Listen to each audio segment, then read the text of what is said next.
Welcome to PRISCI-ANTO Educational Academy. A coin is tossed 10 times.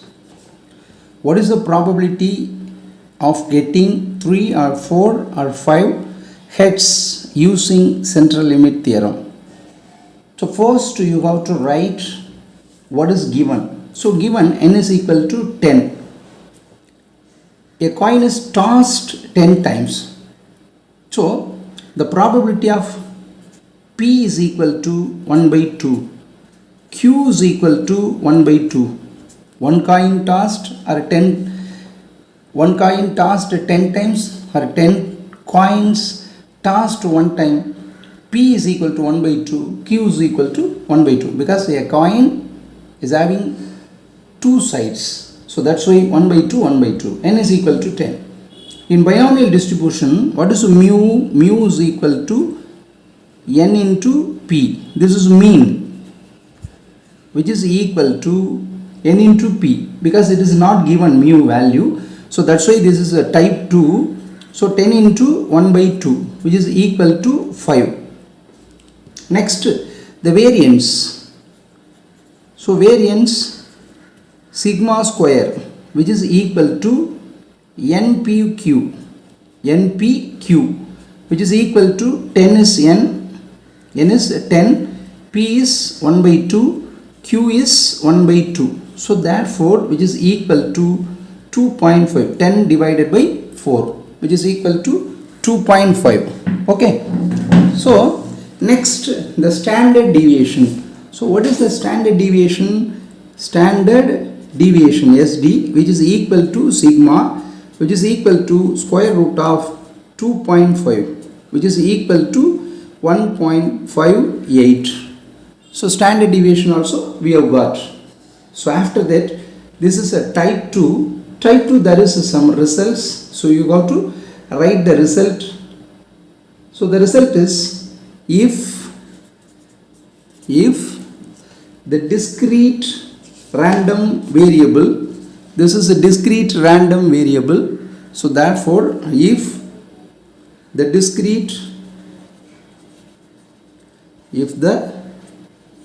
discrete random variable follow normal distribution,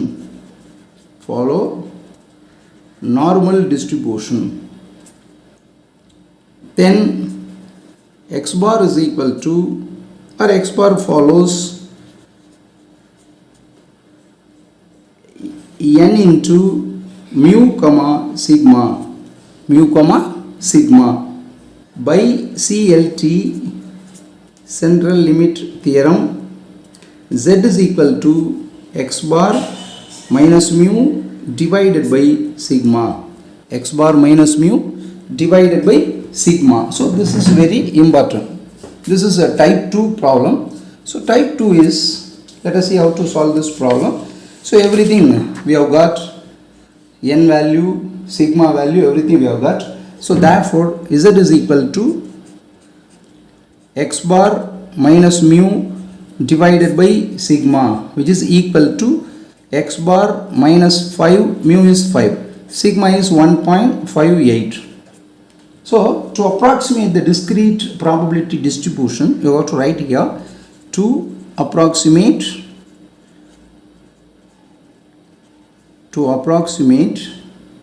the discrete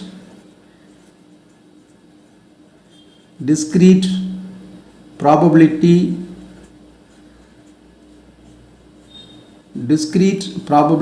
distribution, to approximate the discrete probability distribution to continuous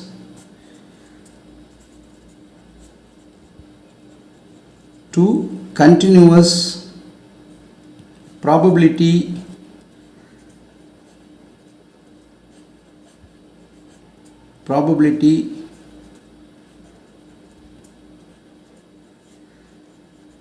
distribution, add 0.5. So this is very important. Add 0.5 to the upper bound. upper bound. So add 0.5 to the upper bound and subtract subtract 0.5 from the lower bound,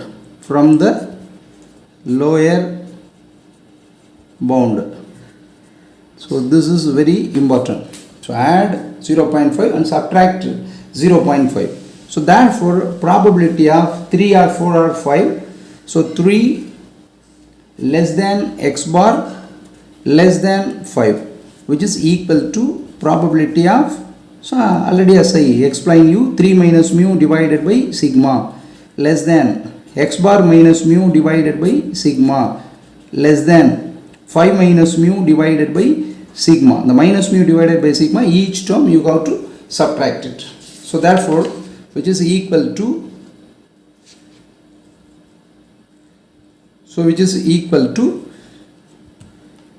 probability of 3 minus mu.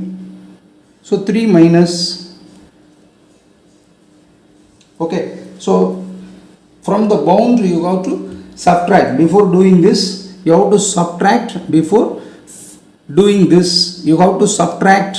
0.5 from the lower bound, as well as 5 plus 0.5 add 0.5 in the upper bound, which is equal to probability of, so after that you have to subtract x bar less than 5.5. Now you have to do, which is equal to probability of 2.5 minus mu divided by sigma less than x bar minus mu divided by sigma less than 5.5 minus mu divided by sigma. Okay, so before doing this you cannot subtract. So therefore now you can do, what is mu? Mu is equal to, which is equal to probability of 2.5. What is mu? 5 divided by sigma is 1.58 less than z less than 5.5 minus 5 divided by 1.58. Okay, so now you have to use the calculator. You can subtract it. You will get the answer of probability of minus 1.58. Subtract and divide. You will get z 0.32. So you know very well, this can be written probability of minus 1.58 less than z less than 0 plus 0 less than z less than 0.32.